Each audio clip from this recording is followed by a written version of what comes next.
Welcome back to the after sermon, where we get to sit down with the communicator from the weekend and talk about the sermon. Doug Miller, thank you for joining us. You bet.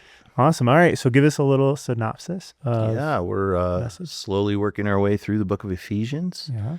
We're on chapter 2 this week. Okay. And a letter that Paul wrote to a church that he started in a thriving metropolis of what we know Turkey today, the port city where it was a strategic place to plant a church, because it would be out of this place that the message of the gospel would go to other regions as well. So you said that Ephesians 2 leads us from who we are to how we got here. Mm-hmm. Unpack that for us a little bit. I think there's this kind of moment of change that Paul is talking about. He describes who we were before we knew God.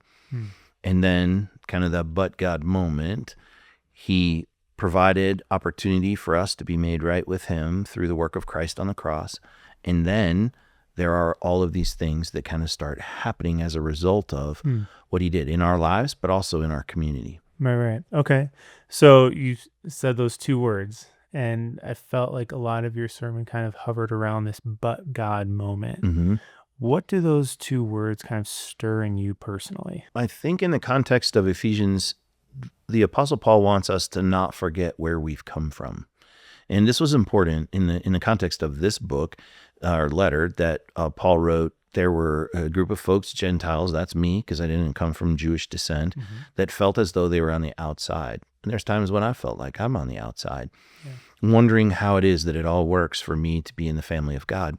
And so when he says this but God moment, it's like, remember where you were. Don't spend too much time looking back, because things are different now. And that's that but God moment. Got it. Okay, so you also made the point that grace does not just forgive us, it transforms us. How do we hold the tension between striving? Like, we're not trying to strive, right? But we also don't want to just drift. Where do we find ourselves in that tension? Yeah, I think we can get caught up on the extremes easily. What matters most is the motive of our heart. And that's why we said we don't behave to get into right relationship with God. Right. God puts us in right relationship with him because of what he did on the cross. That's not our doing. But our response for the gratitude we have for all that he's done for us is that we choose to live the Jesus way. And so we're not striving to become in God's favor. Because of what Jesus has done, my heart then is touched in a different way, and then that becomes the thing that precipitates my behavior changing in significant ways. I felt like it was really interesting how Ephesians 2 kind of falls into these two categories. Like, first, it's like, what Christ did, kind of like the wow God moments. And then it shifts to like, well, who we are. So it's like me to me. What's that shift? Talk about the shift from me to we, but then also I want to dive into this idea of like, sometimes I think it's really easy to have faith or salvation be this like very personal experience, and then we miss out on the communal aspect of what that decision Totally does. Totally. Talk to us about that. Well, we talk at Plum Creek often about how God created us for a community. So the first aspect is that there needs to be a personal decision. There needs to be a change in Doug. But when I choose to say yes to living the Jesus way, I'm also doing that in the context of community with others.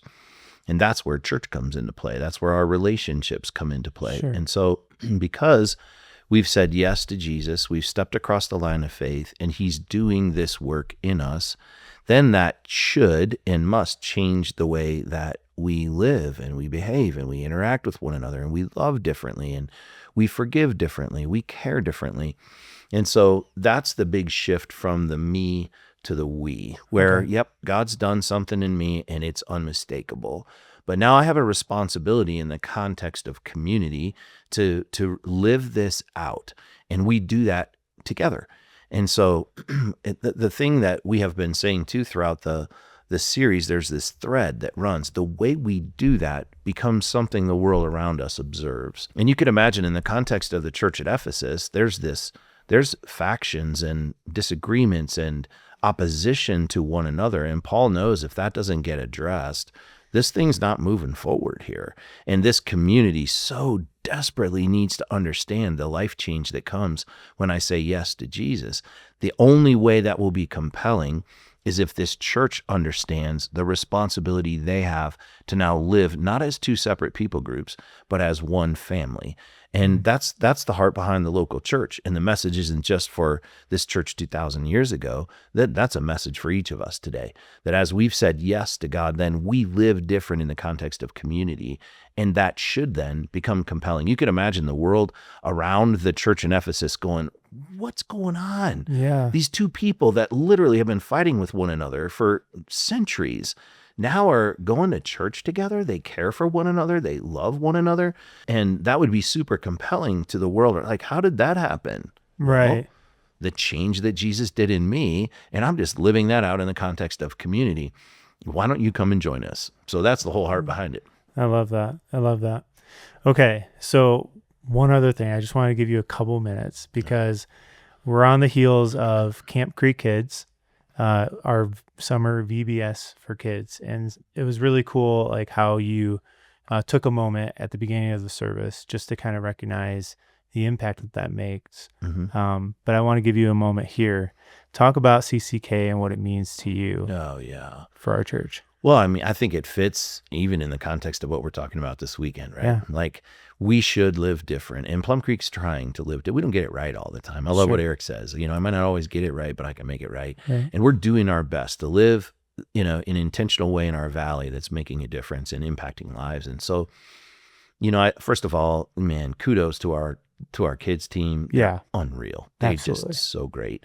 And lead with excellence. I mean, this place was beautiful, and the energy that was in the room and the contributors that said yes. And then what people wouldn't know is that our staff, everybody, stepped in to be contributing and helping, whether it was leading a small group or behind a camera or helping lead worship or whatever it is, working in the parking lot. Like there was just a collective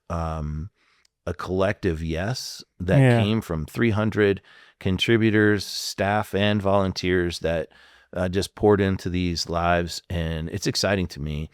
I said too, this isn't just a thought the Lord had given me one of the mornings when I got up and was praying for the crew. We don't ever get to see our collective influence like that very often. Yeah. But our kids team are ministering to over 500 kids every single weekend. Sure. It's just spread over 4 services and in a whole bunch of different rooms. Yeah. So for our team to see, hey, this is the kind of influence that we're having in this community. And I'm hoping and praying that those that came that may not have been part of the Plum Creek family yet would be compelled and say, wow, that was incredible. The way you guys invested in our children, the way the contributors stepped in and were just like so amazing. And even the decorations and the worship and the teaching and all the things just made a difference in my kid's life. And I want to be part of this too. So that feels like Ephesians 2 living to me right Absolutely. there. Absolutely. It's amazing. All right. Well, if you want to hear the entire sermon that this conversation was based on, you can head to our YouTube channel or you can get it wherever you get your podcasts. Till next time, thanks so much. See you guys.